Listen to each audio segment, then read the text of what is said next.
¿Eh? Ey, Sandrita ya es experta. Quali tonali. Qualitonali significa que hoy vamos a cumplir nuestro destino y nuestro destino, Shelja, es aprender hoy. ¿Qué es lo que vamos a aprender hoy, Shelja? Los tipos de estudios, o sea, de los ensayos clínicos. A ver, pasa la ¿Cuál? siguiente diapo para que se vea así. ¿No? Para los que sean visuales, digan qué tipos de lo que nos tenemos es tipos de investigación experimental. Cuando decimos, ay, es un experimento, no, está bien difícil porque no es uno solo, ¿no? O sea, cuando hablamos de estudios experimentales, decimos, ay, hay estudios observacionales y experimentales. De repente creemos que todos los experimentales son iguales y he aquí que dentro de los experimentales hay todo un planeta de estudios, ¿no, Sandrita? Hay una cosa así tremebunda. Entonces, pues sí, este, pues esto es lo que vamos a ver hoy. Y entonces, ¿quién dice yo? ¿Quién se echa la primera diapo? Sherhat, danos la Sí. introducción. Bueno, justo vamos a ver los estudios de fase 1, de fase 2, fase 3 y fase 4. En qué consisten cada uno, en dónde vamos a ver seguridad, en dónde vamos a ver la eficacia, la efectividad y en dónde vamos a ver justamente los efectos adversos que estos pueden causar en ya la población, ¿no? Si vamos como en orden sistemático de esto. Entonces, Oye, antes de eso, una reflexión previa. Juan Pablo, ¿por qué crees tú que se requieran estas cosas que está diciendo Sherja? ¿Por qué crees que no tendríamos que habernos ido de lleno al fase 3 cuando estábamos hablando de las vacunas?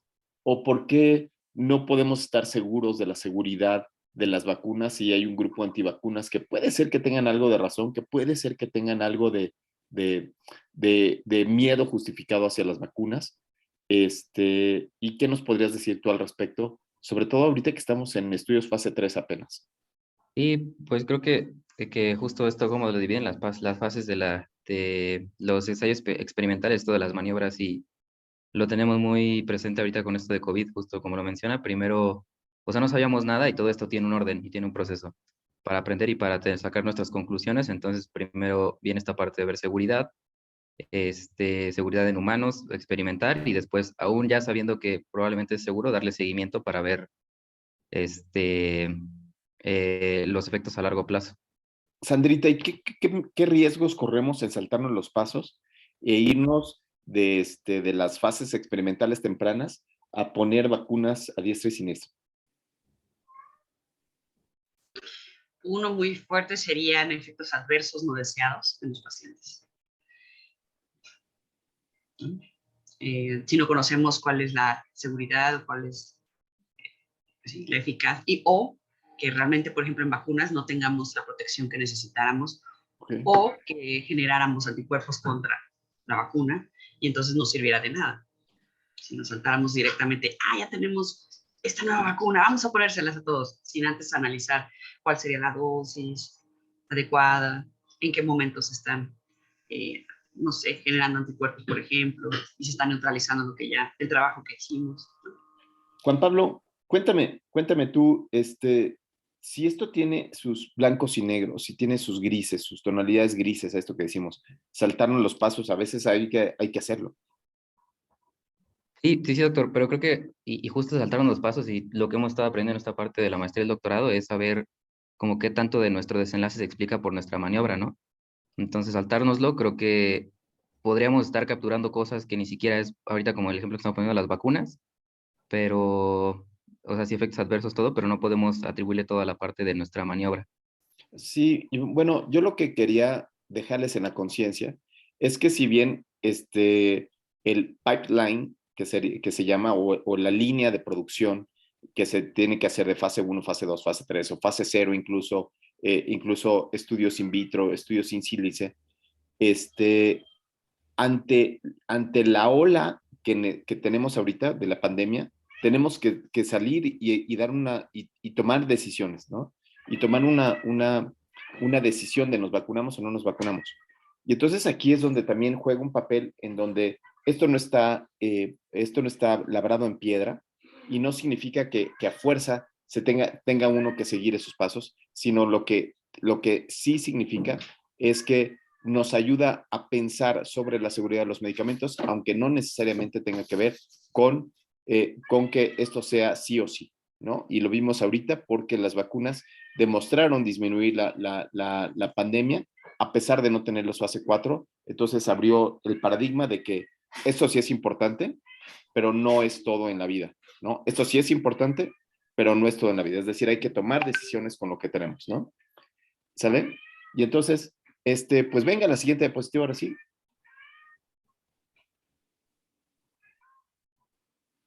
¿Qué te parece, Reina, si nos echas esta diapositiva? Reinita Carvajal. Si no, Reinita Sherja. Pues aquí va describiendo cada una de las fases y el tipo, bueno, en qué tipo de población se hace, cuáles son los grupos, si hay grupo de comparación, cuál es el objetivo principal de cada una de las fases, las variables de seguridad y la duración de cada una de las fases. Entonces, vamos a ir explicando en las diapositivas siguientes cada una de las fases, pero a grandes rasgos, en la fase 1, pues ese es un estudio descriptivo en el diseño del estudio. En la fase 2 es comparativo, donde se ve, aquí ya se va a usar, bueno, que es el ensayo clínico, pero se va a hacer una aleatorización. Y en la fase 3, pues igual se va a aleatorizar y vamos a ver lo que se va a comparar. Cada una de las fases las vamos a ir describiendo, pues, se puede decir en manera secuencial, todas las características de los de fase 1, fase 2, fase 3, hasta llegar al fase 4. Es como nada más la introducción esta. Buenísimo, pero sí nos deja ver, nos da una muy buen panorama, ¿no? Un panorama en donde vemos que fase 2 y fase 3 hay muchas áreas en donde se mezclan, ¿no? Donde van casi unidos. Entonces habría que ser abrir muy bien los ojos para ver qué tan un fase 2 es un fase 3, ¿no? Ujú. Pero sí nos queda claro que un fase 0 y un fase 1 son estos estudios que incluso le han llamado cuasi experimentales, ¿no? Entonces, en este estudio cuasi experimental quiere decir que no hay aleatorización, se está siguiendo un solo grupo, Un grupo o grupos múltiples pueden ser también, ¿no? o grupos múltiples seguidos muy poco tiempo, y los fase 4, esos fase 4 son sensacionales porque muchos de ellos pueden estar en nuestro territorio, ¿no? Que sería este estudio, yo no creo que sea descriptivo, sino más bien este estudio observacional, donde ya lo estoy utilizando los medicamentos en mi práctica clínica habitual, ¿no? Donde ya estoy utilizando. Sí. En esta fase 4 ves la efectividad a largo plazo. Sí, la efectividad a largo plazo y que también funciona en vida real, ¿no? Porque una cosa es que yo vea que un antihipertensivo sirve, sí, Omar. Justo también, digo, lo vamos a ver más adelante, pero creo que cuadra muy bien en esta parte de la diapositiva, que justo los estudios de fase 4 del COVID, como mencionaban, todavía no están bien desarrollados y que nosotros encontramos solamente 2 y que nos queda la duda si realmente son estudios de fase 4, por las características, ¿no? Que no llegan a cumplir al 100% y que van a evaluar la seguridad, pero lo que veíamos en los artículos que nosotros encontramos era que pues, aparentemente tenían un diseño como de ensayo, porque estaban aleatorizando y el investigador ponía la maniobra a los sujetos de estudio. Entonces, bueno, lo vamos a discutir más adelante, pero sí creo Claro. que es algo que es importante mencionar, ¿no? Que los estudios fase 4 en teoría tendrían que ser más descriptivos y comparativos.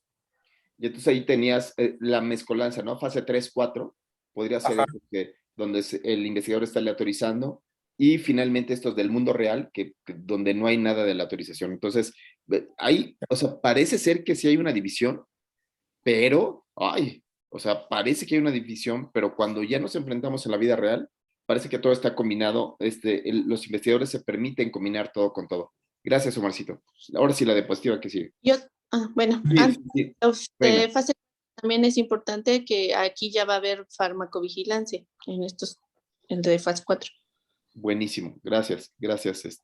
Fase 4, los estudios de farmacoepidemiología, farmacovigilancia, en donde se llevan a cabo todas estas herramientas nuevas para surgirlo. Pero venga la que sigue, la diapo que sigue, Jime. Un electrocardiograma. Eso me recuerda. ¿Puedes poner la del electrocardiograma? Porque quiero contar un chiste. ¿No? ¿Saben ustedes qué es un estudio doble ciego?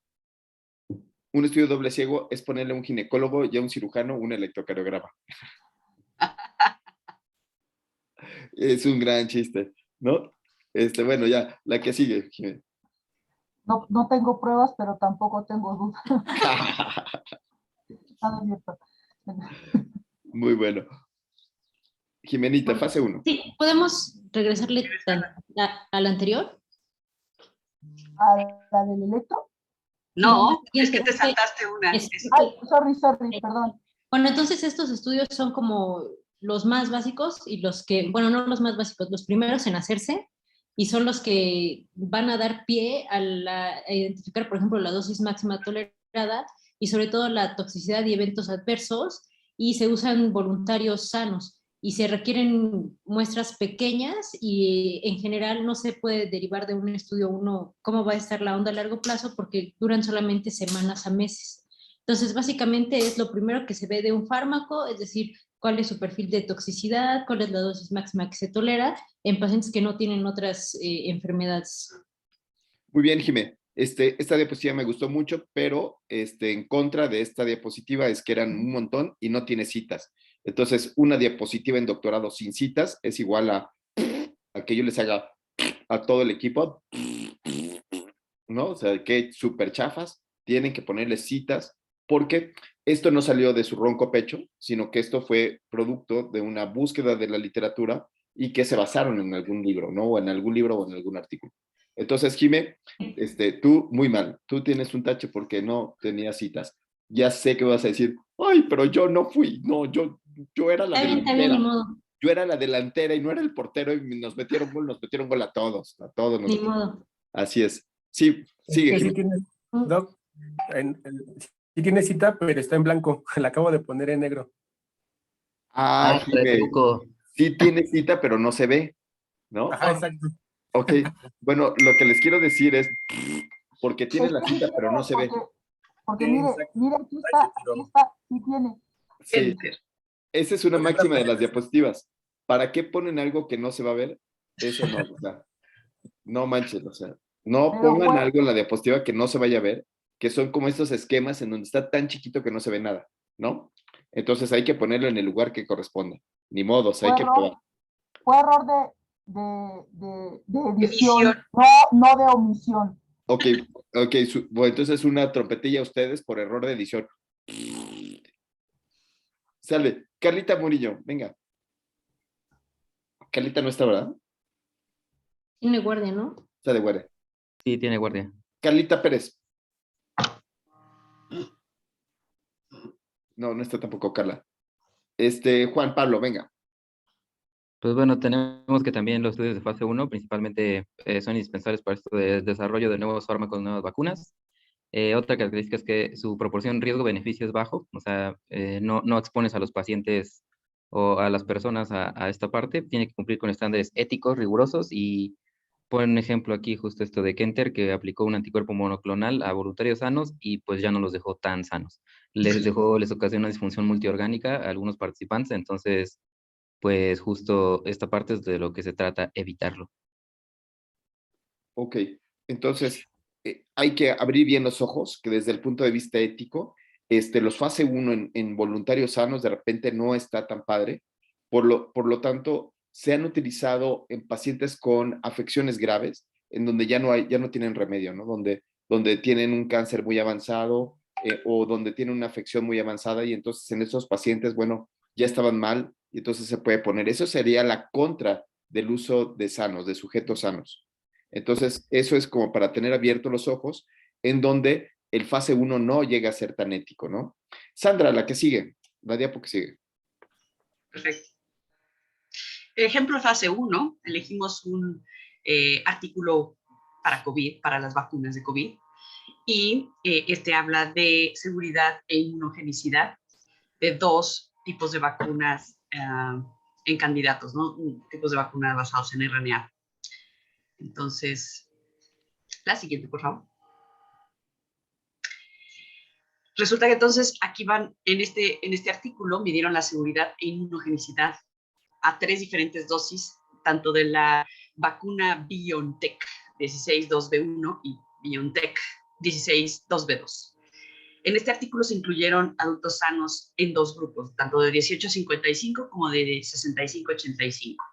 Y lo que excluyeron, evidentemente, es que tuvieran autoinmunidad como con VIH, hepatitis B, inmunocompromiso, autoinmunes, COVID, o que tuvieran antecedente de COVID, o que les hubieran dado medicamentos para prevenir COVID, o que tuvieran PCR positiva. Siguiente.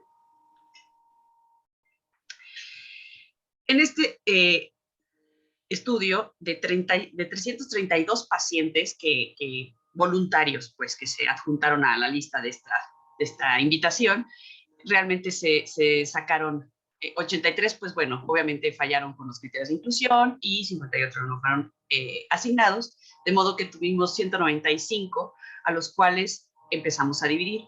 105 de 18 a 55 o 65 a 85 años a los que se les asignó placebo. Y 90, también divididos en 2 grupos de 18 a 55 o 65 a 85 a los que se les asignó la vacuna BioNTech 16-2B2 o placebo. Entonces, realmente fueron grupos de 12 cada uno de ellos. O sea, los dividieron en 12, 12 por 12 pues cada uno, y fueron aumentándole las dosis. O sea, a algunos les daban solo 10 microgramos, a otros 30 y a otros 10, 20, 30 microgramos, y solo 9 les ponían placebo en cada uno de los grupos. Y solamente a un grupo de 12 les ponían la máxima dosis, que es 100 microgramos. Aquí no está, pero creo que viene más adelante. Siguiente.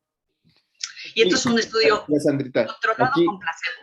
Sandrita, entonces, perdón que te interrumpa. Aquí va la trompetilla otra vez para los editores de esto, porque acuérdense que las diapositivas se tienen que ver. Entonces, está padre mostrar el árbol tipo consort que nos muestra todos los datos, pero yo creo que habría que hacer más diapositivas para hacer zoom. Tienen todas las diapositivas del mundo para poder hacerle zoom.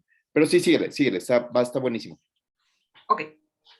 Entonces, era un estudio, y aquí la edición también está mal. Pero bueno, en fin, esta es la tabla 1, donde viene la población de los voluntarios, dividido en los grupos, ¿no? De hecho, el primer grupo 10, 20, 30 y 100 microgramos con la BioNTech determinación 1 y su placebo, y en el segundo, la mitad derecha es el igual, 10, 20 y 30 microgramos, y el placebo de la BioNTech determinación 2, en donde realmente vemos que nos ponen ahí la división en cuanto a sexo, raza, edad, y en la realidad, de hecho, no hay una gran diferencia, o no hay, me llamó la atención que ponían tanto medias como medianas, y entonces de manera fácil, por ejemplo, en edad ahí se puede saber que de libre distribución, me llamó la atención nada más, era en el primer grupo de la B1, creo que las de 30 microgramos era la única que tenía distribución normal, casi todas las demás tienen libre distribución, pero me llamó la atención esta manera de colocar ambas opciones, sin decir que era, porque a todos les pusieron tanto media como mediana y demás, pero bueno, es una buena manera de saber la distribución de la situación, aunque al final, de hecho, en los comentarios dicen que esto está muy reducido a solo raza blanca, asiática y hispanos, y que realmente era poquito extrapolable al mundo con la cuestión emergente de la pandemia, que tendría que haber tenido un poquito de más variedad. Pero Sí, bueno, siempre se puede mejorar, ¿no? Claro. Siguiente. Fase 1 lo que tenía de intención era medir reacciones locales, eventos sistémicos, que tanto los pacientes habían utilizado algún analgésico o antipirético la primera semana después de la vacuna y o placebo que hubieran recibido, y que se hubieran reportado algunas alteraciones serias o indeseadas, y que alteraciones se hayan encontrado en los laboratorios al día 1, al día 7, de la primera vacuna y al día 2 y al día 7 de la segunda dosis. Buenísimo. De nuevo, faltó la cita, ¿no? O sea, de nuevo, cada una de las diapositivas debe de tener una cita, la cita de donde proviene. Ya sé que se repite varias veces, pero es sumamente importante para el lector y para darle el fundamento científico que digas, esta diapositiva se tiene que leer por sí misma, ¿no? Y un formato que se hace es, de nuevo, o sea, se empieza por la cita, diciendo de nuevo, en el artículo de seguridad de la vacuna de BioNTech, de fulanito de tal, la seguridad fue de reacciones adversas, ¿sí? Es decir, la diapositiva se lee de abajo hacia arriba, de la cita a lo demás. ¿Sí, sí, Sandrita? Muy bien, súper bien. Reina Carvajal, la que sigue. Ah, no, sigues tú, Sandra. Sí, es tuya. La otra parte es inmunogenicidad. Nuevamente con estos autores, midiendo la seguridad de inmunogenicidad con estas vacunas de BioNTech. Midieron las inmunoglobulinas con dominio RBD, con una fracción S1, para, en los pacientes, pues para ir midiendo qué tanto podía haber un bloqueo, pues, inmunológico ante la vacuna, ¿no? Estas mediciones igual se tomaron antes de la vacuna y después, o placebo, y después al día 7 y al 21 de la primera dosis, al día 28 que corresponde al día 7 de la segunda vacuna, o al día 35 que corresponde al día 14 de la segunda dosis. Se obtuvieron títulos de neutralización 50 y 90%, y hubo un total de 38 muestras de donadores de 18 a 33 años que ya habían estado recuperados de COVID para hacer este comparativo, y estas muestras fueron tomadas 14 días después de su PCR positiva. De modo que podíamos tener la medida geométrica de títulos MGT, que permite predecir si un grupo de individuos está protegido contra una infección, pero bueno, aquí es si estás o no estás ya protegido con la vacuna. Entonces, Sandra, aquí podríamos ver cómo el ejemplo es que en estos fase 1 nos interesa mucho la fisiopatología, nos interesa mucho el incremento de la inmunidad, ver cómo se mueve, no tanto los resultados clínicos, ¿no? Entonces, correcto. Entonces, este es el punto en donde decimos qué tanto es la fina y delgada línea entre los ensayos clínicos que pertenecen a la ciencia básica y los que pertenecen a la parte clínica y pueden ser analizados desde el punto de vista clínico, ¿no? Y entonces, este es un sentido de reflexión de a quién le corresponde qué parte del pastel, ¿no? Digamos que si pudiéramos ser un servicio de urgencias y diríamos a dónde lo voy a dirigir, diríamos que estos fase 1 los dirigiríamos a los lugares donde se hace ciencia básica, ¿no? Y los fase 2 y fase 3 los dirigiríamos a un hospital como tal, ¿no? ¿Sí? Perfecto. Seguimos.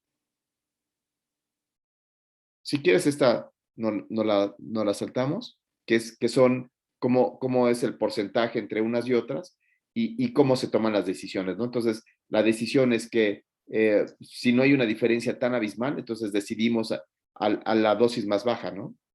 Correcto, de hecho lo que estaban midiendo las previas es, o intentaron poner, y también lo quise poner muy gráfico, porque cómo llama la atención que estos primeros fases no tienen, o sea, su manera de plasmar los resultados son muy, solamente son gráficas de porcentajes, o sea, ni siquiera tenemos grandes cuestiones matemáticas, puesto que no estamos más que simplemente ejemplificando aquí porcentaje de reacciones adversas. Y ya. O en que nada más realmente se miden títulos de anticuerpos con diferentes dosis. Y nada más, no había mucho que explicar en todas ellas, solo que quisimos pues ejemplificar esa primera parte que aquí nada más están midiendo la cuestión de seguridad de que eventos adversos y que realmente nadie reportó nada de grave, pues lo único que fueron cosas locales o al mucho fiebre. Yo me quedaría con las palabras que utilizó Jimena.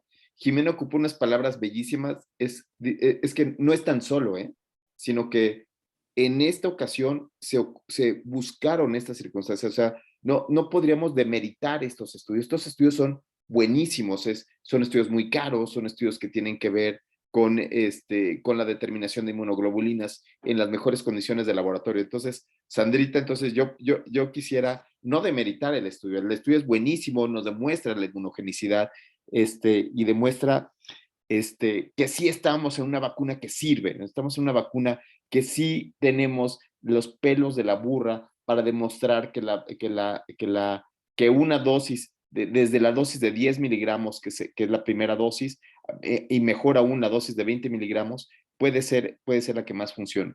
Entonces, el uso de las palabras es interesante. Oye, pero tengo una pregunta para Reina, y para todos, para el que la quiera responder. ¿Qué les parece este gráfico? ¿Qué gráfico creen que sea? ¿Qué gráfico les gustaría que sea este? ¿Cómo le llamarían a este gráfico?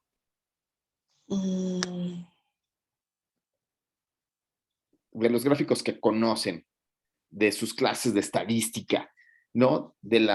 Y si no, lean ese artículo de pertinencia del gráfico, pero ¿qué gráfico es? Híjole, no sé, Doc. Histograma de frecuencias, Ok. ¿sí? ¿Qué tipo de variable es la que se está buscando? Cualitativa, cuantitativa, etcétera, etcétera. Cuantitativa con sus intervalos. Sí, Sí, se está buscando cuantitativa, ¿no? Cuanti, ¿de distribución normal o de libre distribución? Yo creo que libre. Yo creo que libre. ¿Qué gráfico le correspondería?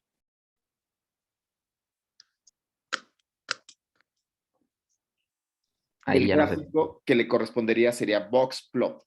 Y entonces le vamos a dejar de tarea la de pertinencia del gráfico. Eso es muy importante saber qué pertinencia es, porque aquí no podemos ver hasta dónde da, ¿no? No podemos ver si da hasta 0, si las inmunoglobulinas llegan a 0. Aquí no está truqueada el gráfico porque llega a 10 a la 6, que es muchísimo, ¿sí? Entonces, aquí habría que ver hasta dónde llega en la parte de abajo, ¿no? ¿Ya vieron? Entonces, esas son las cosas que habría que platicar, ¿no? Entonces, yo creo que vamos a tener que hacer una clase de pertinencia del gráfico. Pero, está divertido, ¿no? Lo que queremos hacer es esta lectura crítica. Sí, seguimos adelante, por favor, no nos estancamos. Ahora sí, estimada Reina Carvajal, venga. Pues esta diapo también es como un mini resumen de las fases. Y voy a pasar a la siguiente, que es la fase 2, que este es la gráfico que habíamos visto previo, de comparativo. Yo creo, Reina, que de la diapositiva anterior, lo que a mí me parece más bonito es la cita. ¿De quién viene eso? ¿Qué es esto de AACRP? Es Tucu, tucu, tucu. esta sesión de... No me... A ver, espérame. Está bien, no te preocupes. Eso es importante. Asociación Clínica de Revisión de Profesionales, algo así es la traducción.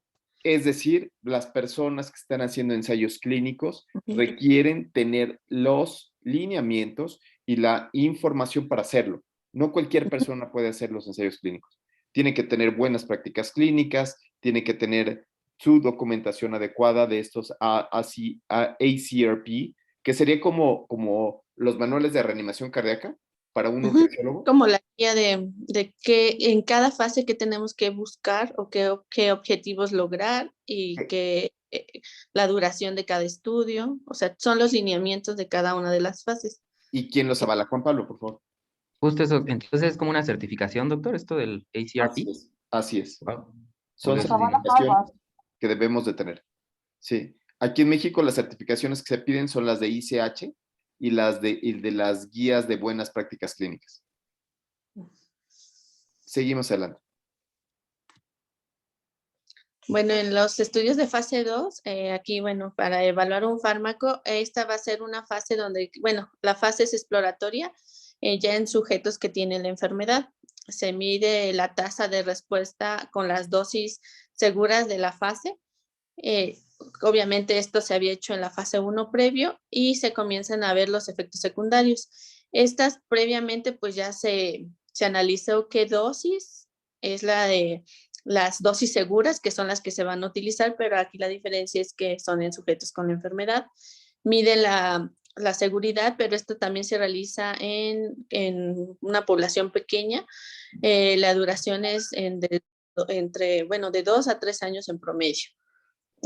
Son estudios pequeños, o sea, la población es reducida y tienen criterios estrictos tanto de inclusión y de exclusión.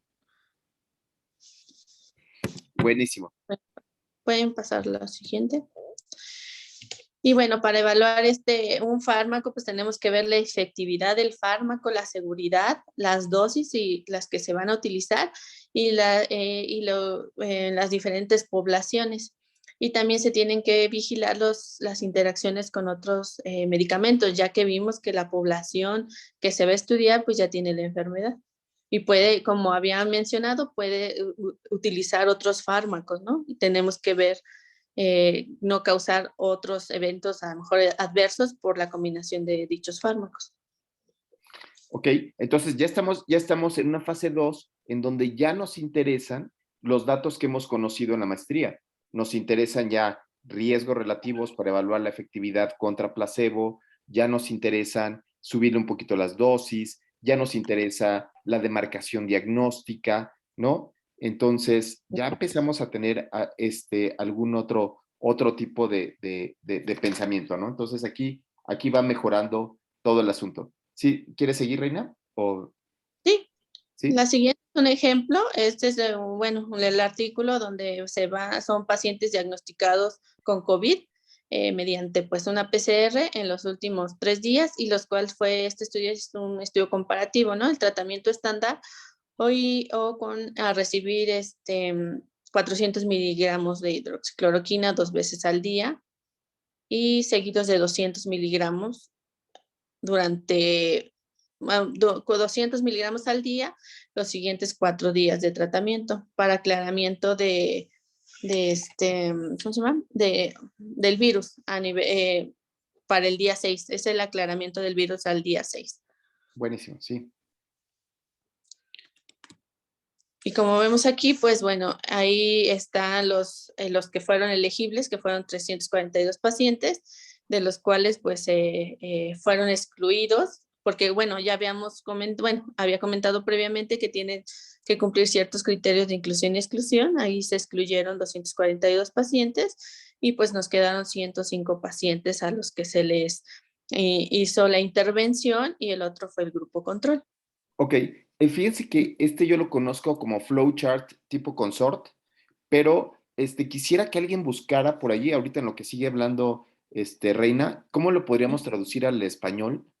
¿Qué es eso del flowchart tipo consort? ¿Cómo lo podríamos presentar? Porque para no parecer pochos y utilizar flowchart, ¿no? Sino vamos a intentar buscar, pero vean qué importante es la decisión, cuántos pacientes entran, y cuando empezamos a hacer un ensayo clínico, casi siempre invitamos a un montón de pacientes, invitamos a 349 pacientes y quedó un tercio, ¿no? Eso llama mucho la atención y es lo que pasa en los ensayos clínicos, diagrama de flujo, dice Juan Pablo, gracias. El diagrama de flujo tipo consort nos permite ver cómo van saliendo, ¿no? Y nos permite ver lo específico que somos con los criterios, porque se van saliendo muchos pacientes, ¿no? Entonces, este árbol de flujo, diagrama de flujo, nos permite ayudarnos mucho mejor. Muy bien. Pues aquí se excluyeron pues pacientes que tenían más de 4 días, pacientes que eran menores de 18 años, que no tuvieran el consentimiento, que no entendieran el lenguaje y aparte que tuvieran a lo mejor ahí el QT prolongado, que fueron 5 pacientes y pues que bueno, embarazadas, pues todo eso se fueron excluyendo, porque como dijimos, tiene que cumplir criterios de inclusión y exclusión estrictos. Entonces Buenísimo. nos quedaron pues 105 pacientes, fueron 55 para el grupo de intervención y 50 para el grupo control. Gracias. Voy a hacer una pregunta al público en general. Aquí decían que otra manera de traducir flowchart era diagrama de árbol. Creo que me gusta más diagrama de flujo. Pero bueno, ahí lo dejamos. ¿Qué es eso de allocation concealment? ¿Qué es eso de allocation? ¿Cómo podrían traducir allocation? ¿Cómo podríamos explicar allocation en el terreno de los ensayos clínicos? ¿Qué le parece si le preguntamos a Shelja? Shelja pasa. Omar. Como la asignación, perdón. Oh. ¿La asignación?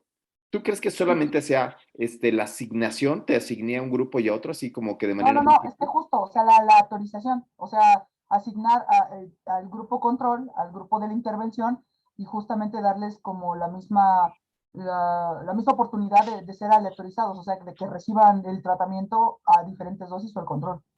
Fíjate que esto también se le ha llamado políticas de aleatorización.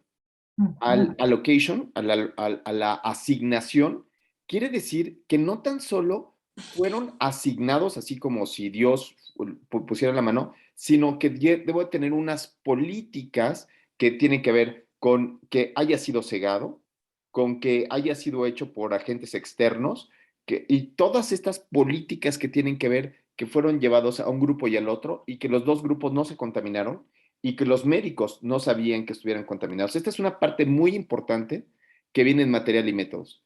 Entonces, de repente, la asignación parece ser que es algo menor dentro de los ensayos clínicos, o sea, como que, sí, se asignaron a dos grupos, cuando es el verdadero proceso, es el verdadero punto en donde hace esto un experimento bien realizado, ¿no? Entonces, nos seguimos con tu plática, Reina, perdón que te interrumpiera. No, pues ya se hizo después el seguimiento de estos pacientes y pues se analizaron en el grupo de intervención 55 y en el control 50. Bien, no se perdió nadie. Pues, y ahí, bueno, es que no veo bien. Está bien muy Muy bien, Perdónenme. listo. Entonces échale una trompetilla a los diseñadores. Sí, perdón, sí, síguele. No, es que yo creo que sí se ve bien, pero estoy un poco ciega, doctor. Sí, cómo no. Bueno, ahí están en los, lo voy a acercar un poquito. Es que aparte yo lo estoy checando en el celular. Una disculpa. Sí. Bueno. Es la tabla 1, que es pues el estado basal de los participantes, donde ahí encontramos que, bueno, de un grupo fueron 55 y del otro 50 pacientes, en total fueron 105. La edad de promedio, pues fue, ay Dios, no veo. No importa, no importa. No importa, nada más lo importante de esta tabla 1, ¿cuál es la importancia de esta tabla 1 de contrastar todas estas características de los pacientes? ¿Cuál sería la importancia? Pues ver que la población era muy, o sea, similar, que no tenía tantas Homogénea. diferencias. Que el estado basal de los dos, tanto del grupo control como del de intervención, eran similares, tanto en edad, características y pues alguna comorbilidad, ¿no? Entonces, Como el diabetes.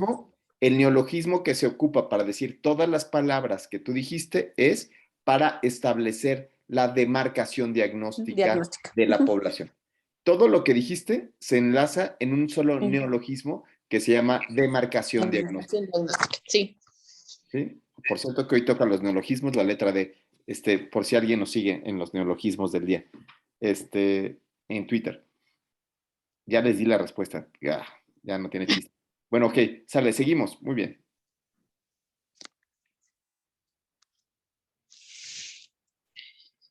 Sí, entonces. Y bueno, aquí se van a comparar los objetivos primarios y secundarios tanto en los dos grupos para ver si hay pues diferencias estadísticamente significativas. Muy bien. Pero aquí esta tabla 4 ya estamos viendo los resultados. Esta tabla 4 ya hablaríamos de otro neologismo que utilizamos en medicina, que es eficacia. Eficacia. ¿No? Entonces, eficacia quiere decir que es un ensayo clínico y vamos a mostrar la eficacia entre uno y otro. ¿Qué opinas? ¿Cuál fue la eficacia que se muestra aquí? Pues en el aclaramiento se puede decir, del virus a los 6 días. O sea, la reducción se puede decir, de la cantidad de replicación viral que hubo a los 6 días. ¿Y qué pasó? Pues ¿Qué que tanto sí, aclaró un grupo y otro? pues en intervención hubo una aclaración mayor que en el de no intervención. ¿Sí? ¿Así? ¿Estás segurísima? O sea, la aclaración en un grupo fue de 4 días. No, Y en fue el otro fue de 4. Y la P fue no significativa. Entonces, ¿sí funcionó? No. Ay, No, entonces. fue en Sí, no, no funcionó. Muy bien. Y después vemos la siguiente diapositiva. Shelja Martínez, la siguiente diapo, dime tú, ¿qué es esto? ¿Cómo se llama este gráfico? Kaplan-Meier. Es un gráfico de Kaplan-Meier. Kaplan y Meier, donde vamos a ver pues Es un los gráfico resultados de a través Kaplan y del Meier. tiempo. Ajá. Ok, es un gráfico de supervivencia, ¿sí? Utilizando la técnica de Kaplan y Meier. Ok, muy bien. ¿Sí? ¿Y qué pasó? Pues no hubo resultado significativo. O sea, lo siguieron a través del tiempo, a los 0, 2, 4 y 6 días, con el que fue la intervención y los que solamente tenían como un fármaco, ¿no?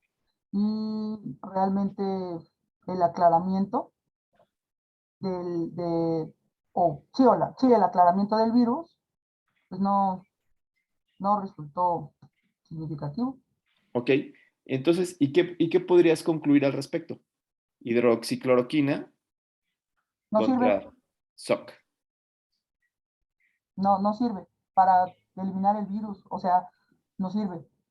Buenísimo, muy bien. Ok.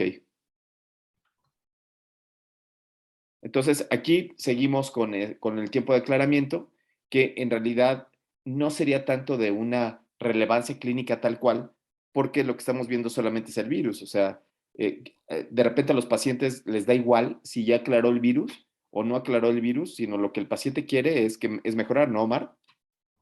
Sí, justo eso es lo que quería comentar, que este sería un desenlace intermedio, ¿no? Así es.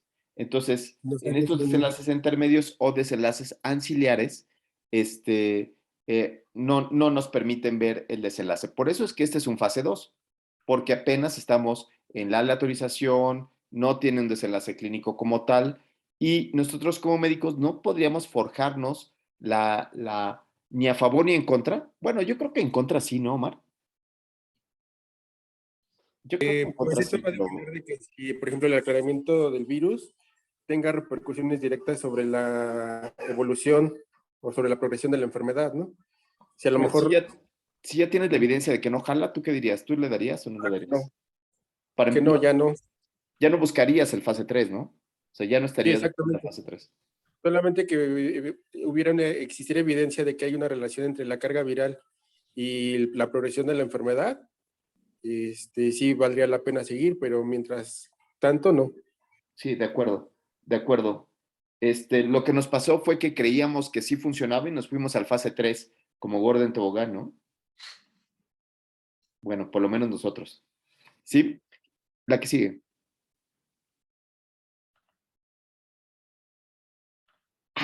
Y ahora sí, Jime Musiño. Sí. Ahora sí, eventos adversos. Chacachachán. Ujú. Entonces, aquí básicamente lo que se quiere ver es si hay una diferencia significativa entre eh, entre qué tantos eventos adversos hay según el tipo de tratamiento. Y entonces comparan básicamente el desenlace con los dos grupos, ¿no? Entonces, por ejemplo, aquí vemos que toman el número de pacientes que fueron aleatorizados, los participantes que tuvieron cualquier evento adverso, los participantes que tuvieron cualquier evento adverso severo, los que tuvieron cualquier evento adverso grado 3 o 4, y cuáles de esos, los que son como más peligrosos, ¿no? La prolongación del QT o dolor ocular. Y qué tanto fue la relación directamente con el tratamiento aplicado, ¿no? Entonces, por ejemplo, en la hidroxicloroquina más SOC, tienen 55 pacientes asignados y de esos 33, que fueron el 60%, tienen cualquier evento adverso. La verdad es que la gente va a decir, bueno, sí, pero los graves, ¿no? Entonces, grado 3 o 4, solo 2, que equivalen a un 6.1%. Es lo mismo, se repite, ¿no? Solamente que ahí lo dividen en los eventos adversos graves. Uno correspondió a prolongación del QT y otro correspondió a dolor ocular.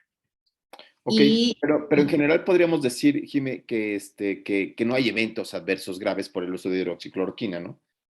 pues, Que era también la ajá, otra cuestión que mencionábamos, ¿no? ajá.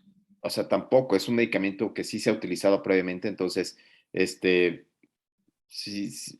Pero el hecho de que sea seguro no significa que vaya a normar Es mi efectivo, actitud, ajá, ¿sí? Bueno, seguimos adelante.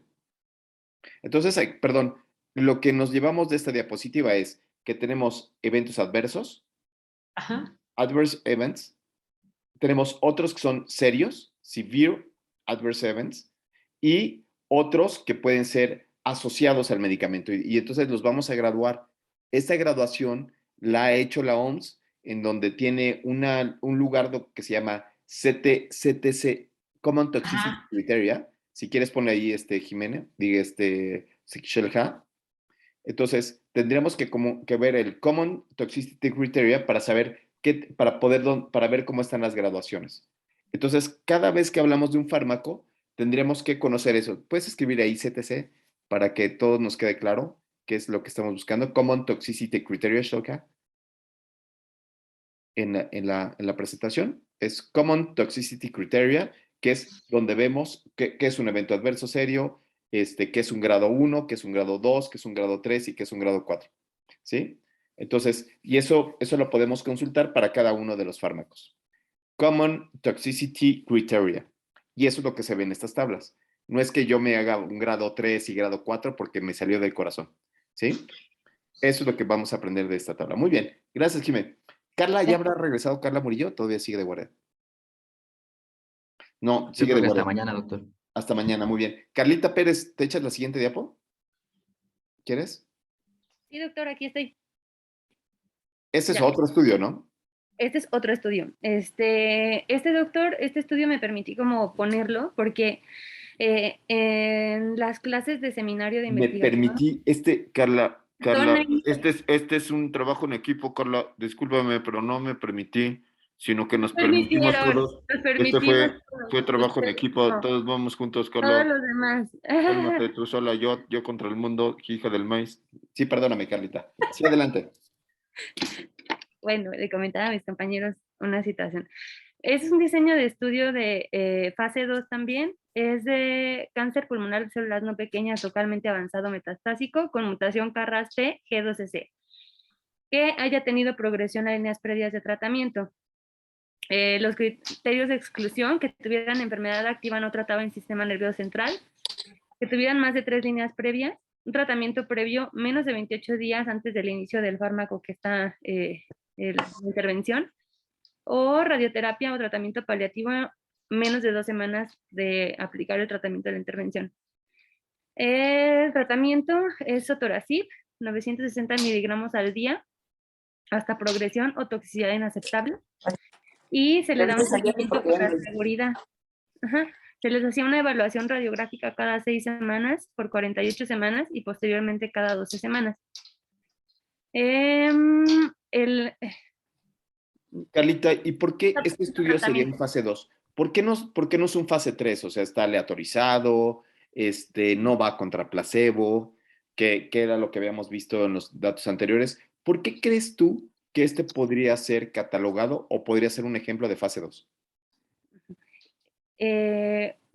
Puede ser un estudio fase 2 porque la industria o las farmacéuticas aplican la maniobra de sotorasib. No está comparado contra placebo tampoco. Y lo que quiere es evaluar la seguridad al seguimiento. Ok, estos estudios hay que tenerles mucho cuidado, muchísimo cuidado, porque puede ser que el estudio esté diseñado solamente para decir que es seguro darlo. Solamente quiero decir que es seguro darlo. Pero muchas veces nos podríamos confundir entre seguridad y eficacia, como vimos en el ensayo anterior. O sea, puede ser que sea seguro dar hidroxicloroquina. Y entonces había algunos colegas, como yo, que en algunas ocasiones decían, bueno, le voy a dar sus vitaminas porque pues daño no le hace, ¿no? Le voy a dar al paciente unas vitaminas, daño no le hace y se va bien contento con sus vitaminas. Y entonces estos estudios son utilizados a veces para sembrar la duda, a veces para sembrar en el médico, así, ay, pues vamos a utilizarlo, pues no, ¿qué más da? Entonces, hay que tener mucho cuidado con estos estudios que son fase 2, pero podríamos decir que son fase 2, fase 3, ¿no, Juan Pablo Orrega? ¿Qué piensas tú? Y creo que algo que me dejó pensando ahorita, doctor, era esto de que si van contra placebo o si van contra el gold estándar de tratamiento. Este, Y en esa misma pregunta, fíjate que Carla proponía en esta diapositiva poner en la palabra pico que la C, el comparador, no se realiza. ¿Tú qué opinas? ¿No hay comparador? ¿No se realiza ninguna comparación? pues por el tipo de estudio y que sea cáncer, yo creo que es difícil, ¿no? Y ver metastásico, Claro. éticamente sería como no dejarle así sin tratamiento, no creo que sea posible. Y Carlita, yo creo que ahí sí están contra tratamiento estándar. No, doctor. Bueno, yo les comenté a mis compañeros también eh, que ahora que estoy, bueno, que me preguntaron unos compañeros de onco de seminario de investigación en oncología, ellos presentaron este estudio. Entonces, yo no estaba familiarizada con los estudios que ellos, un poco sí, con los estudios canasta, con los estudios paraguas, que también son estudios fase 2. Entonces, por eso creímos todos que era algo importante como mencionarlos para también nosotros estar familiarizados con esto. Este estudio no está comparado contra nada y de hecho, o sea, yo tuve que apoyarme en el doctor Talavera porque a mí me pareció muy extraño. Dije, ¿cómo? Entonces, ¿qué tipo de estudio es este si no está comparando contra nada, ni contra placebo, ni contra el estándar de oro, ni contra nada? Entonces, si es un estudio fase 2, creo que, o bueno, de acuerdo a lo que investigamos en los fases 2, 3 de oncología, que ahorita mencionaremos más adelante, hay ciertas cosas puntuales que en oncología, cuando no hay ninguna otra línea de tratamiento, se permiten hacer este tipo de estudios para saber cuál es el resultado. Aquí, la comparación, los de oncología pusieron no se realiza, y el objetivo primario era medir la tasa de respuesta objetiva comparado con un estudio que se realizó en el 2014, que es un estudio que se llama estudio RESIST, en donde sí ahí era el estándar de oro en aquel entonces, que era quimioterapia con docetaxel. 2014 RESIST, supervivencia, respuesta objetiva a tratamiento de un 23%. Eso era. Entonces acá lo que quisieron ver es seguimiento para seguridad y evaluar la tasa de respuesta objetiva, esperando que fuera mayor o igual al 23% que se encontró con la quimioterapia con docetaxel en el 2014. Buenísimo, buenísimo.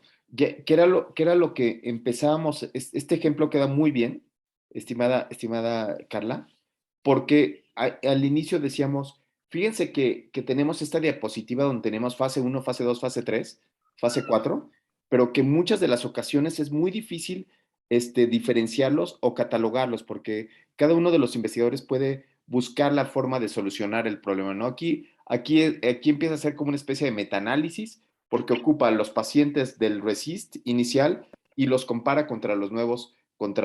Es decir, tiene unos controles medio raros, y suena muy interesante para no clavarnos, sino decir, tenemos que entender muy bien las ideas, tenemos que entender muy bien que no es un cartabón y que hay muchas formas de solucionarla. Creo que el ejemplo quedó muy bonito, Carla, para poder encontrar cómo en esta palabra pico no había comparador, sino que el comparador quizás puede ser un comparador histórico, ¿no? Eso quizás podría ser, más que no comparador, podría ser comparador histórico ahí en la C.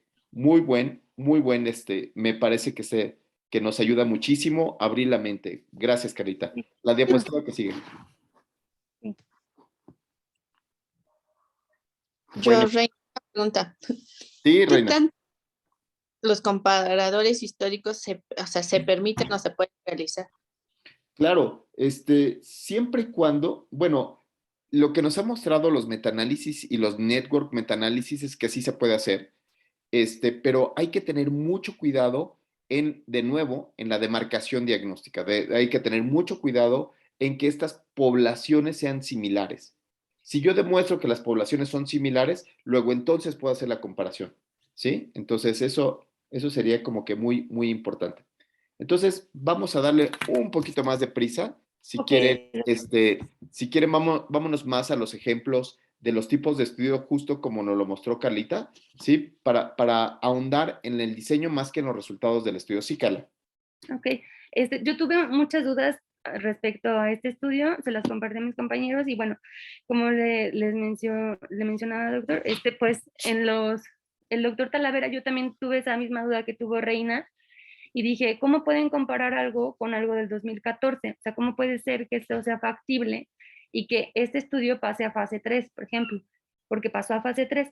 Entonces el doctor, yo le pregunté al doctor Talavera en su momento si no era antiético y que fuera mejor compararlo contra Best Supportive Care o cuidados como paliativos, etcétera. Y me dijo que tenía que buscar un artículo en donde a los pacientes con ese tipo de cáncer de pulmón, células no pequeñas, se les haya dado tratamiento paliativo y cuál fue la evolución. Entonces, si históricamente fue mejor que este nuevo fase 2, pues entonces sí habría que cuestionarlo. Pero si el estudio donde se les dio cuidados paliativos versus la quimioterapia estándar de oro en ese momento, entonces pues no había cuestión, porque ya estaba demostrado, aunque fuera antes, que los cuidados paliativos o el tratamiento paliativo no fue mejor. Y bueno, aquí como conclusiones, bueno, en conclusión, fue un estudio que sí superó la tasa de respuesta objetiva, porque sí, como les mencioné, la tasa de respuesta objetiva del 2014 del otro estudio era de 23%, esta fue de 37.1%. Entonces, realmente superó las expectativas y por eso lo pasaron a un fase 3 y ahora sí lo van a comparar sotorasib con docetaxel, que es el estándar de oro, bueno, de referencia en este momento. Ok, entonces con esta pregunta que hacía Reina, yo creo que aquí podríamos decir, ¿cuándo podemos comparar contra un histórico? La respuesta sería, depende del desenlace. Si el desenlace es muerte en una enfermedad que sabemos que es mortal, como la enfermedad como el cáncer de pulmón de células pequeñas, que es devastadora, o que sabemos, que conocemos cómo es el crecimiento de los tumores de este tipo de cosas, que ya sabemos muy bien que no va a revertir solo, ¿no? Entonces, ahí podría ser que sí podríamos utilizar estos históricos, Reina. Pero cuando estamos viendo cosas que varían mucho, como el control glucémico, como el control hipertensivo, ahí quizás no se valdría, sino tendría que ser para estos desenlaces que son muy claros. Mortalidad es muy claro, ¿no? Por ejemplo, embarazo es muy claro, ¿no? Embarazo, o sea, ¿me explico? Entonces, podríamos buscar que, dependiendo de los desenlaces, y de las enfermedades, es que podríamos escoger estas maniobras que podemos tener dentro de eso. Y abrir la mente a que los ensayos no es que sean fase 1, sino que muchas veces son fase 1, fase 2, de repente puede ser contra el comparador, y hay que verlo muy bien. O sea, el que sean fase 1, fase 2 y fase 3 es solamente un piso parejo chiquitito, pero de esos hay muchísimos, ¿no? Hay tantos como investigadores, ¿sí? Seguimos adelante. Gracias, Carla. Y bueno, en esta diapositiva también reitero un poco las características de los fase 2. Si en el fase 1, como vimos, se determina que un tratamiento nuevo es seguro y luego se procede a la fase 2 para determinar su eficacia. En este caso, pues, bueno, un grupo, por ejemplo, de 25 y 100 personas con un mismo tipo de cáncer. Estos, ¿cómo se llama? Las especificaciones que encontramos que había en los estudios oncológicos. Dice, se administra el tratamiento de acuerdo con la dosis y el método que se determinaron ser los más seguros y efectivos en la fase 1 del estudio. Y ahí sí estaba la fuente, American Cancer Society, tipos y fases de los estudios clínicos, actualización más reciente, agosto 18, 2020. Solo no sé por qué no se ve. Sí estaba, Carlita, pero no se ve, ¿no? No sé, No, pero pero ya me di cuenta que no se mi ve abuelita vino a por la la casa, presentación. pero me dio COVID. bueno, ya les dije, American Cancer Society, tipos y fases de los estudios clínicos, actualización más reciente, agosto 18, 2020. La Ok. siguiente, por favor. Sí. No, antes de no, eso, no. vean qué bonito cuando yo estoy escribiendo un fase 2 y digo, las dosis y métodos de tratamiento tienen como base el fase 1 anterior. ¿no? Entonces, eso está precioso para poder armar los ensayos o para poder armar mi justificación de por qué lo estoy haciendo, ¿no? Entonces, vean ustedes cómo otra vez la justificación de un estudio lo es todo, ¿no? Esta diapositiva quedó muy bonita, muy bien, bravo. Aquí otros puntos clave. Por lo general en la fase 2 de los estudios todos reciben la misma dosis, pero en algunos estudios que son de fase 2 se asignan a personas de manera aleatoria a grupos en distintos tratamientos. Y en estos grupos puede ser que le administren distintas dosis o que el tratamiento se administre en distintas maneras para ver cuál de estos ofrece el mejor balance de seguridad y eficacia. Entonces, pues sí se puede jugar un poco con las dosis. Claro. 2 dosis, 3 dosis, incrementar dosis, ¿no? Se pueden hacer muchas cosas, solamente hay que ver el panorama general. Muy bien, muy buena diapo. Ahora, algo que también pues nos pareció interesante, los placebos no forman parte de los estudios clínicos en fase 2. O sea, si recordamos en los algoritmos y en las tablas en donde vienen las características de todos los estudios, pues sí, una de las características de los fase 2 es que se comparen contra placebo, pero también es importante que sepamos que no siempre forman parte de estos estudios clínicos. Y en los estudios clínicos en fase 2 hay mucha cantidad de pacientes que reciben el tratamiento, pueden reducir el número de efectos secundarios que ocurren de manera común. O sea, es decir, que si un efecto secundario es muy común, tal vez no se vaya a distinguir entre esa población y para eso hay que hacer las siguientes fases del estudio. Correcto. Sí. Fíjate qué hermoso esto que pusiste, que no siempre, ¿no? O sea, decir, no siempre, no puedo describir yo un fase 2 y decir cuáles son sus características, sino depende de la enfermedad. Otra vez depende de la enfermedad. Decía Juan Pablo hace rato, y lo decía de manera muy atinada, decía, qué interesante que yo a un paciente oncológico no le pueda dar placebo. Y que el placebo signifique algo para determinados tipos de enfermedades, pero no hay placebo para todo. No hay placebos en terapia intensiva, ¿no? En terapia intensiva, como Jime puede recordarnos, no se utilizan placebos, o sea, no le voy a poner a uno aminas y al otro placebo, ¿no, Jime? O sea, eso obvio no. Ajá. Sino le tendría que dar el tratamiento habitual. Entonces, se utiliza placebos, bueno, pues cuando puede ser que la mente del cliente le juegue una mala pasada y se recupere porque tiene trastorno generalizado de la ansiedad, o que tiene depresión, o que tiene TDA. En esos momentos es donde sí puede ser que el placebo pueda funcionar. No en los casos en donde la fisiopatología nos indique que no hay remedio, ¿no? El caso de sepsis es un caso muy claro, ¿no? Sí, seguimos. Qué bonita diapo, ¿eh? Qué bonita diapo, Carla. Muy bien. Lástima que no tenga citas, pero bueno. American Cancer Society, tipos y fases de estudios clínicos, actualización 18-2020. No viene en la diapositiva. Ok, y bueno, nada más para comentar, los estudios canasta incluyen, o sea, entrarían dentro de estos estudios fase 2, 3. Los estudios canasta prueban la eficacia de nuevos medicamentos en pacientes que tienen distintos tipos de cáncer, pero presentan la misma mutación o el mismo biomarcador. Entonces tenemos estos tipos de cánceres, pulmón, colorectal, ovario, y si tienen la misma mutación, pues entonces los meten a la canasta y les dan el tratamiento. Y también ha funcionado, por ejemplo, con distintos tipos de enfermedades que tienen la misma fisiopatología. Entonces, por ejemplo, enfermedades inflamatorias, como por ejemplo artritis reumatoide, pueden compartir el mismo anticuerpo monoclonal como rituximab con los pacientes que tenemos esclerosis múltiple, ¿no? O con los pacientes que tienen mieloma múltiple. Y entonces, ese mismo mecanismo se puede utilizar donde no pienso en la categoría de la enfermedad, como habíamos visto en el estado basal de otros, sino pienso que el estado basal son, digamos, que aquellos que presentan CD20 positivo o que presentan una mutación KRAS en algún momento, y esos son los que van a cumplir mis criterios de inclusión, ¿no? Entonces, está buenísimo.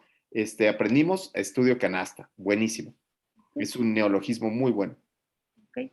Y el último es el estudio paraguas, que es probar la eficacia de nuevos medicamentos en pacientes que tienen el mismo tipo de cáncer, pero que tienen distintas mutaciones o distintos biomarcadores. Ahí sí, por ejemplo, serían todos los pacientes de cáncer de mama, por ejemplo, pero que tuvieran distintas mutaciones y a todos les dan el mismo tratamiento. Muy bien, Ok. muy bien. Esa fue fase 2. Vamos con fase 3. Y entonces, fase 3, nos quedamos Bueno. con Sandra. Ah, Sandra, tú Ahí, de regreso. ahí puedo decir Ah, ahí sí. unas cosillas. Jimena, Perdón por me ser da, me más. da la impresión de que este trabajo fue trabajo en equipo como de secundaria. Ay, yo hago el fase 2, tú eres fase 3. Sale, sí. Yo hago 2 diapositivas, tú 3, órale, va. Sí, sí, sí, como de la secu, Fue en equipo, fue en equipo. como de secundaria. En equipo. Pues nada, los estudios fase 3 están centrados en ver la efectividad y seguridad de los medicamentos y para eso se necesita tener ya sea un punto de comparación, ya sea el placebo o un medicamento estándar, ¿no? Entonces, el primero que se hizo, bueno, el primero que se tiene documentado fue en 1537, cuando Ambrosio Paré estaba ahí en medio de la guerra, porque él era un médico militar, ¿no? Era muy bueno. Entonces se le acabó el aceite para las heridas porque le ponían aceite a las heridas.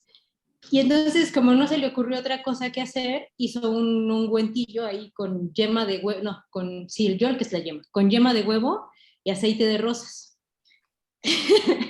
Y sorprendentemente les fue mejor a los que no se ponían aceite en las heridas. Entonces él reportó sus resultados y fue el primer estudio en donde se comparaban el primer estudio documentado en donde se comparaban dos tratamientos diferentes. Y luego en 1742, Lind fue el primero en comparar contra no tratamiento, ¿no? Entonces dijo, ay, los marineros se mueren de escorbuto, ya sea a unos les voy a dar limones y a otros no. Y entonces a los que les daba limones no les daba el escorbuto, y a los que no les daba pues se morían, ¿no? Dijo, bueno, pero ya no se mueren todas toda la tripulación, ¿no? Y fue el primero en hacer como un estudio publicado en donde comparaba contra no tratamiento. James Lind, muy bien. Ah, Ajá, y luego, aunque ya se había utilizado el término, no fue hasta 1811 donde se utilizó el término como tal placebo, ¿no? Que fue en el Diccionario Médico de Hooper de 1811, en donde decía que un placebo era una sustancia que se administraba aunque no tuviera un efecto benéfico real, y que podía o no tener efecto curativo, ¿no? Y entonces, o sea, de ahí nos saltamos hasta 1943, cuando se hizo el primer estudio con un grupo control y doble ciego. Y bueno, no estaba tan padre, porque la verdad es que eran enfermedades infecciosas y hacían randomización para que a algunos les tocara y a otros no les tocara tratamiento, ¿no? bueno, ¿te acuerdas de la diapositiva que mostraste antes, Jimé? Ajá. Donde nos mostrabas que una vez que está el tiro, ya pones en ese momento no se sabía. O sea, había una pregunta real. No se sabía cuál era el medicamento. Ahorita a toro pasado decimos, ay, no, qué barbaridad, ¿cómo no sabían? En ese momento no se sabía, ¿no? Entonces, tenemos que como que transportarnos en hermenéutica hacia allá para poder decir, pues había que hacerlo. Se tenía que haber hecho así. Entonces, no es que no esté tan padre, ¿no? Yo creo, Jimé. Sí, bueno, es que en retrospectiva, dicen por ahí, en retrospectiva todos somos genios, ¿no? Claro, claro. O sea, en análisis retrospectivo, pues ya nada más pones la diana y eso tiene, ya agua pasa por mi casa. Pero cuando Ajá. estábamos ahí adentro, no manches, cuando estábamos adentro, ¿quién no dio hidroxicloroquina? ¿Quién no dio acitromicina para los pacientes con COVID? El que diga que no dio, que tire la primera piedra. El que no haya dado vitaminas, o sea, que tire la primera piedra, o sea, la verdad. O sea, termina uno diciendo, ay, ¿cómo pude ser tan tonto? No, ay, bueno, pues sí pudiste porque ese era el momento, ese era la esencia, ¿sale? Ajá. Y entonces fue una sustancia que se deriva del hongo de la penicilina que se llama patulina. Y entonces se hizo un estudio para el resfriado común y fue el primer estudio en donde ni los investigadores ni los pacientes sabían a qué grupo pertenecían. Y luego en 1946, Bradford Hill hizo... Espérate, dijiste Bradford Hill y nadie se levantó. Levántense porque están diciendo a Sir Bradford Hill, ¿no? O sea, no se van a poner de pie ante nadie. Sir Bradford Hill, claro. Ajá. Bradford Hill hizo un estudio randomizado acerca de la efectividad de la streptomicina contra la tuberculosis. Igual fue el primero que dijo, bueno, está bien que dividamos a los pacientes, pero debería haber alguna forma de que eliminemos el azar o alguna manera debemos eliminar el sesgo acerca de a qué grupo metemos al paciente. Entonces hizo sus tarjetitas, como para hacer aleatorización por tarjetas, que es un método que todavía se usa, pero fue el primero en decir que debía aleatorizarse y en tener un método específico para aleatorización, y fueron los primeros en hacer una recolección sistemática de datos. Muy bien. Entonces, o sea, lo que parece súper simple, o sea, a nosotros se nos hace súper simple que se les haya ocurrido, ya sé, vamos a hacer una tarjeta y todos ponemos los mismos datos de todos los pacientes, va. Eso es súper sencillo, pero fue una idea genial. Claro. Sí, y de hecho ahorita, por ejemplo, esa idea genial ya se convierte en políticas completas, en la autorización centralizada, en tener un monitoreo, en la asignación por sobres. O sea, ha cambiado muchísimo, pero la verdad es que por eso nos pusimos de pie. Bueno, algunos de ustedes no se pusieron de pie porque eran, yo sigo, ¿y qué?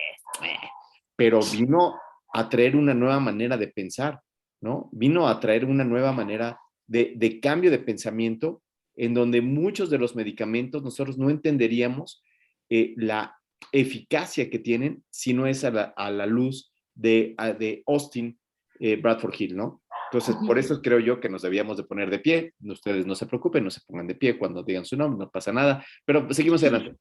Sí, soy fan. Y no fue hasta 1948 que se reelaboró como un insight ético de lo que significaba la experimentación con humanos. Claro. Y en eso estuvo incluido también Fisher. Fisher hablaba de que todos los medicamentos tenían que atender este tipo de circunstancias que iban asociados a los ensayos. Pero eso fue otro polo, polarizarlo completamente, a que todo tuviera ensayos, a que todo tuviera estudios. Y eso dio pauta a la medicina basada en evidencia. Entonces, vean cómo va en un continuo, hasta que alguien dijo, ya, no manche, no podemos hacer una práctica basada en evidencia de todo, porque tenemos que ir tanteando. Tenemos que ir viendo cada uno de los pacientes es distinto, y si bien esta información nos ayuda, no necesariamente va a ser lo que nos forme como clínicos, sino que requerimos todo un pensamiento, ¿no? Entonces, todo ese pensamiento se lo debemos a otro gran médico que es Claude Bernard, ¿no? Entonces, vamos de la mano, o sea, vean cómo va todo esto de la mano. Padrísimo. Seguimos, Jiménez, rápidamente porque y bueno, se van de 300 a 3,000 voluntarios y se toman hasta 4 años para ver la eficacia y los eventos adversos, y entre un 25 y 30% de los fármacos pasa a la siguiente fase. Déjame ir por el cargador porque se me va a apagar. Ok. Creo yo que podemos avanzar sin ella, ¿no? ¿Juan Pablo? ¿Sí? Ya llegó. Se le estaba acabando la pila. Pero quisiera llegar hasta el fase 4 y se nos está acabando el tiempo, Jimena. Entonces, yo creo que decimos nada más las partes más importantes. Ok. Si quieres. Sí. Entonces, los tratamientos que han demostrado que funcionan en estudios de fase 2, se van a fase 3, ¿no?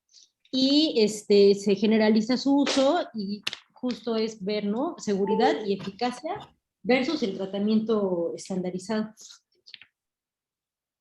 Muy bien. Entonces, entra en cualquiera, ya sea en el grupo control o en el grupo estudio, siendo el grupo control el que recibe el tratamiento estándar, o el que se está probando, ¿no?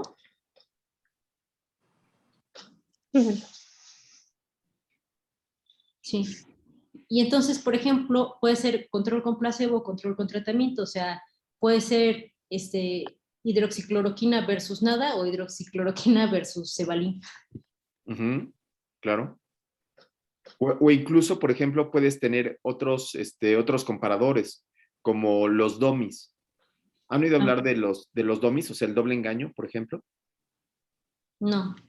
El engaño es, por ejemplo, que el medicamento sea IV, y entonces el engaño sea que yo tengo comparador IV contra tabletas, y entonces a un grupo le pongo el engaño en le pongo una venoclisis, pero no le hago nada, y entonces ahí estoy como engañando al sujeto.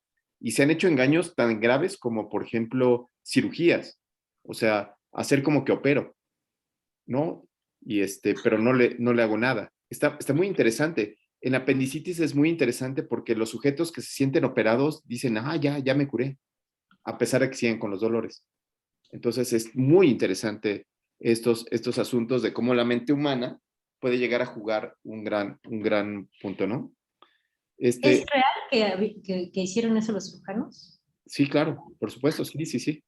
Pero de hecho, incluso en psiquiatría se usa. Sí. O sea, ese tipo de cirugías que no te hacen nada y el paciente que cree que tiene algo se cura.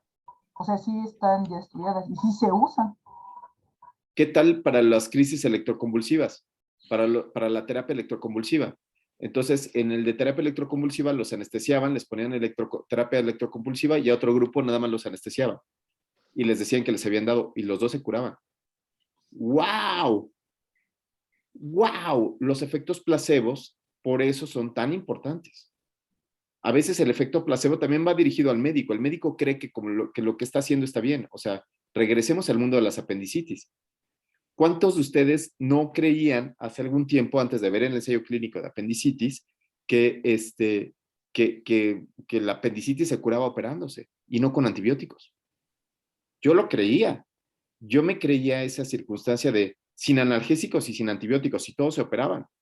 Así yo decía, no, pues esa es verdad de Dios. Por Dios que así es. Pero cuando ves los resultados, dices, wow. Por eso es la importancia de hacer esos grupos placebo. Pero bueno, sigamos rápidamente con la asignación para ver si podemos llegar a la fase 4 porque se nos está acabando el tiempo. Tenemos 5 minutos. 1 minuto para esta diapo. ¿Qué es lo que más quisieras destacar sin leerla toda, Jimé? Nada, ¿cuáles son, cómo se asignan los diferentes tipos de la autorización, ¿no? Que puede ser por computadora, por tarjetas manuales, por números al azar. Entonces eso hace que sea como más homogénea la asignación de pacientes en cada uno de los dos grupos y quita el sesgo interpersonal, ¿no? Buenísimo. Entonces puede ser estudio ciego simple o doble ciego, ya sea que alguno, el investigador, no sepa en qué grupo está, o sea, y tampoco el paciente, o que solo el paciente no sepa. Bien. Entonces, básicamente. Hasta el triple ciego, donde el que hace la estadística tampoco sabe, ¿no? Bueno, eso es común, ¿no? No, porque a veces, o sea, tú crees que eso es común, pero a veces la industria farmacéutica se queda con los datos y el que hace el análisis es alguien de la industria. Y entonces el que hace la estadística puede ser que le mueva un poquito para allá, le mueva un poquito para acá, ¿no? Entonces no esté tan transparente y ha habido muchos casos, ¿no? El caso de oseltamivir fue un caso sonadísimo. Oseltamivir fue tan grave el huachicol que se hizo en el análisis que hay personas que todavía siguen usando oseltamivir porque piensan que funciona, por el ensayo clínico publicado en British Medical Journal, que fue retractado. O sea, ve cómo no es tan fácil, ¿eh? Ok. Seguimos. Bueno, entonces están los ensayos de etiqueta abierta, en donde todos lo saben todo. El de ensayo ciego, en donde los pacientes no saben qué onda. El doble ciego, ¿no? Justo que ni el paciente ni el médico. El triple ciego, ni el paciente, ni el médico, ni quien recopila los datos. Y el cuádruple ciego, ni el paciente, ni el médico, ni el que recopila, ni el que analiza los datos. Y tienen que ser por lo menos algunos cientos de pacientes, porque aparte tiene que tener como ya más validez externa, ¿no? No, la validez externa es otra cosa. ¿Qué es la validez externa, Sandra? Ay, Sandra ya se fue a trabajar. Reina. ¿Qué es la validez externa? Ella dijo, tiene que tener más validez externa. ¿Qué es la validez externa? Pues que se repita, o sea, se repita en otras circunstancias o en otro lugar para ver si se obtienen los mismos resultados. ¿Y en qué estudios se Ya ven ¿cómo se llama? La externa. ¿Qué estudio es el que evalúa esa? Sí, Shelja. Los, Metaanálisis. Los metaanálisis. En los Comparamos metaanálisis la es donde se ve reproducibilidad del estudio. ¿sí? Y la interna se ve en la metodología, Ok, ok. ¿sí? ujú. Ujú. Bien, entonces. Y bueno, se llevan a cabo en todo un país o en varios centros al mismo tiempo y generalmente se llevan a cabo en centros médicos de la localidad, por ejemplo, consultorios o sitios donde la gente de rutina va a buscar atención médica. Ay, corre, porque ya se nos está acabando el tiempo. Sí, entonces toman mucho más tiempo, pero no se usan solos, si sobre todo si hay un tratamiento que ya funciona, ¿no?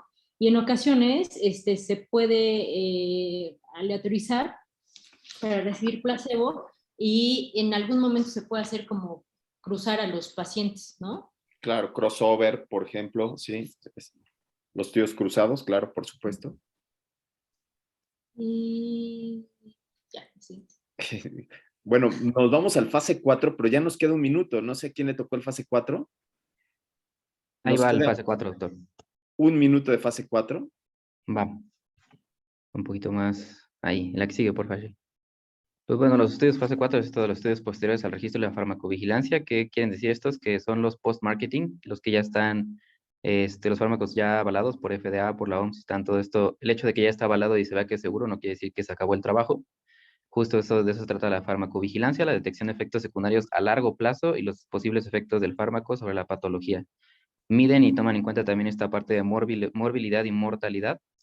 Y también algo interesante es que se utilizan para las nuevas indicaciones del producto, nuevas formulaciones o formas de dosificación comparado con otros fármacos ya conocidos. Requete bien. Omarcito, Omar, tienes la mano levantada. Para ya concluir, creo que quieren algo concreto de esta parte, es que estos estudios lo que hacen es que evalúan al fármaco en el mundo real, es decir, evalúan la efectividad, ya no la eficacia, y en las primeras fases es en donde se van a tener los efectos a dosis controladas, y en cambio en estos estudios de fase 4 ya tenemos múltiples variables, múltiples efectos que nos van a estar interviniendo en el resultado del fármaco, que puede ser la dosis, el medicamento, el cómo se usa, las patologías, las comorbilidades que va a tener el paciente, ya que no nada más se va a dar a pacientes sanos, sino se va a dar a pacientes enfermos y no nada más enfermos de la patología para la que se está utilizando el medicamento, sino para otras patologías, por ejemplo, puede ser en este caso COVID y para pacientes con problemas hepáticos, renales y demás. Entonces sigue... aprendimos aquí algunos neologismos. Aprendimos los eventos adversos serios, eventos adversos relacionados al medicamento, eficacia, efectividad, control, placebo. Entonces, hoy aprendimos un montón de palabras. Muy bien, pues entonces ya se acabó la clase. Entonces, vamos a dejar de compartir la pantalla para obtener las palabras finales, ¿no? ¿Quién se va a chutar las palabras finales para hacer como un resumen total de la clase? ¿Quién quiere? ¿Quién quiere, Shelha? Sí, tú empezaste, tú terminas. ¿Cuáles serían los conceptos finales que quedaron de la clase? ¿Qué te quedarías? Ok, que los estudios de fase 1 sirven justamente para probar la seguridad. Los estudios de fase 2 sirven para comparar o generar un resultado de eficacia. Los estudios de fase 3 nos ayudan para la efectividad, así como los estudios de fase 4, pero ya es más, o sea, como más en masa y en toda la población y no específicos de una sola enfermedad. Y podemos ver los efectos adversos, entre otras cosas. Y llevan pues cierto tiempo cada uno de estos estudios. ¿Qué otras palabras podrías decir, estimada Sandra, antes de que te metas a operar? ¿Qué aprendiste? ¿Qué fue lo que te quedó, lo que te gustó de la clase? Nada, no te gustó nada de la clase. Sí te gustó. Jimenita, ¿qué fue lo que podrías concluir? Omar concluyó muy bien los fase 4, ¿tú qué podrías? A mí me gusta la esquematización mucho. Entonces, a mí se me hace como bien padre que se haya decidido como crear un marco académico para establecer en qué punto de la experimentación, o sea, en qué punto entre el experimento de laboratorio o la medicina de probeta, vamos a decir, y la medicina clínica se encuentra un fármaco, ¿no?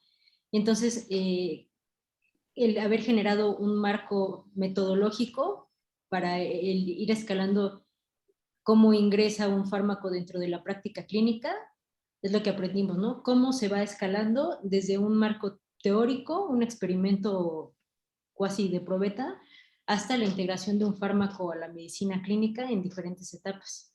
Y más que ahora que tenemos mucha investigación in sílice, como la vacuna Ajá. fue totalmente in sílice, o sea, ni siquiera fue probada en animales, sino que fue realizada con modelos matemáticos, con formaciones. Eso es maravilloso. O sea, fue maravillosísimo. No murieron animales. O sea, no se hizo la experimentación en animales. Bueno, sí murieron animales antes, ¿no? Pero ahorita no. Lo cual lo hace sensacional, disminuye costos, disminuye tiempos, pero sigue teniendo estas fases, ¿no? Sigue teniendo este protocolo de asistencia. Bueno, no se vayan, ahorita quiero platicar con ustedes, pero voy a dejar de grabar aquí. Y cuál y tonal y a todos, y nos vemos para la próxima clase que va a ser curvas de supervivencia.